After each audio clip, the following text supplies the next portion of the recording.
કે સ્ત્રી છે એના હાથની અંદર, એના ગળાની અંદર, એના પગની અંદર ક્યાંય સોનું નથી, ક્યાંય ચાંદી નથી, માત્ર એક નાકનો દાણો છે.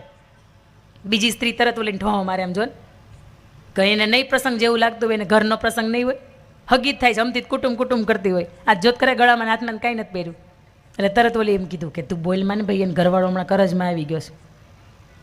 સમજો હે, સ્ત્રી કાંઈ નથી બોલતી, તેમ છતાંય તો ઓલીથી રહેવાતું નથી ને, તો તરત એમ કે બેન અમથી તું એમ કહેતી હોય કે મારે કાકીજી થાય ને, આમ તો મારે હાહુ થાય ને, આમ તો મારે દેરાણી થાય ને, આ તારું નજીક કાંઈ નથી થતું? બેન મારે નજીક જ થાય છે ને, મારે હગા દેરાણીને ઘેર જ પ્રસંગ છે. કેમ હાથમાં ગળામાં કાંઈ નથી પહેર્યું? કેમ તાર ઘરવાળાને કંઈ તકલીફ છે? કેમ કાંઈ નથી પહેર્યું? તાર ઘરેણું ક્યાં છે? હજી તો એ આટલું બોલી, બહુ આખા બોલી બાઈ હતી એટલે એ બોલી ગઈ તારું ઘરેણું ક્યાં છે. અને થોડીક જ વાર થાય છે, મેં તમને કહ્યું એમ કે ગરીબનું ઝૂંપડું હોય ને તોય કોકને આવવાનું મન થાય.